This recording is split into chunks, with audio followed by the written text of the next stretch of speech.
সুপ্রিয় দর্শক, আসসালামু আলাইকুম। সবাই কেমন আছেন? আজ আমি আপনাদের জন্য নিয়ে এসেছি আমার ছাদ বাগানের টাটকা মিষ্টি কুমড়ার শাক দেখাতে। আর এই শাক দিয়েই কিন্তু আজকে আমি কাঁঠালের বিচি দিয়ে শুটকি মাছের একটি লোভনীয় রেসিপি তৈরি করব। এই শাক শুধু খেতেই সুস্বাদু নয়, এর রয়েছে অনেক স্বাস্থ্য উপকারিতা। আজকে আপনাদের সাথে শেয়ার করব এর উপকারিতাও। তো এই তো আমি শাক নিয়ে এসেছি, এখন এটা কেটে সুন্দরভাবে ধুয়ে নিব। আর এই মিষ্টি কুমড়ো শাকে কিন্তু প্রচুর পরিমাণ ভিটামিন এ, সি এবং ফাইবার থাকে, যা আমাদের ত্বক এবং চোখের জন্য খুবই উপকারী। আর আজকে আমি এর মধ্যে কাঁঠালের বিচিও দেবো, যেটা আমাদের নিজেদের নিজস্ব গাছের। আর এই কাঁঠালের বিচিতেও কিন্তু প্রচুর পরিমাণে প্রোটিন থাকে, আয়রন থাকে, যা আমাদের শরীরকে শক্তিশালী করে তোলে। আর শুটকি মাছের কথা কি বলবো, এতে কিন্তু প্রচুর ক্যালসিয়াম, প্রোটিন, দারুণ উৎস।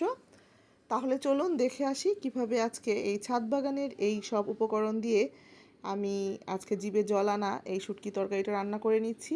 আমি এখানে নিয়েছি চেলা শুটকি, তারপরে যে কাঁঠালের বিচি, কাঁচামরিচ, সাথে বেগুনও দেবো, সেটাও কিন্তু আমাদের ছাদ বাগানের গাছেরই। আর এখানে পেঁয়াজ, একটা আলু নিয়ে নিয়েছি, আর রসুন। তো আমি সব শুটকি মাছটাকে আমি ধুয়ে সুন্দরভাবে এই হামানদিস্তায় আমি এটাকে একটুখানি থেতো করে নেব, মানে আধা থেতো আর কি।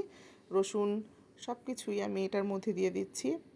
আধা থেতো করে নিলে হয় কি, যখন রান্না করব তখন এটা সুন্দরভাবে গলে যাবে, মুখে একটা যে মানে কাটা কাটা লাগে সেটা হবে না। তো এই তো আমি ফার্স্টে এখানে সরিষার তেল দিয়ে দিয়েছি পরিমাণ মতো। এখন এর মধ্যে আমি থেতো করা রসুন, পেঁয়াজ আর শুটকি মাছটা দিয়ে দিলাম, পরিমাণ মতো লবণ দিয়ে দিলাম। এটাকে সুন্দরভাবে আমি ভেজে নেব। এর মধ্যে আমি হলুদ মরিচের গুঁড়ো দিয়ে দিলাম 2 চা চামচ পরিমাণ। এটাকে আমি সুন্দরভাবে আগে কষিয়ে নেব। তো যখন তেলটা সুন্দর উপরে উঠে যাবে, তখন সামান্য পানি দিয়ে আমি এটাকে আবারও একটু সুন্দরভাবে কষিয়ে নেব। আর সকল আমরা যে রান্না করি, তরকারি বলেন, মাংস বলেন, সব কিছু যদি একটু সুন্দরভাবে কষিয়ে নেওয়া হয়, তাহলে কিন্তু এটার স্বাদটা অনেকটাই বেড়ে যায়। এখন আমি এর মধ্যে আলু আর কাঁঠালের বিচি যেটা, সেটা দিয়ে দিলাম। এটাকেও আমি একটু সিদ্ধ করে নেব কিছুটা পানি দিয়ে। আগে আগে আমরা মা, খালাদের, দাদি, তারপর নানি, ওদের কাছ থেকে শুনতাম কিন্তু যে চামচ দিয়ে আমরা রান্না করি সেটা ধুয়ে একটু পানি দিলে নাকি খাবারের স্বাদ বেড়ে যায়। তো জানি না কতটা সত্যতা, তো আমরাও মাঝে মাঝে তা করি। এখন আমি শাকটা আর বেগুনটা ধুয়ে এর মধ্যে আমি দিয়ে দিলাম।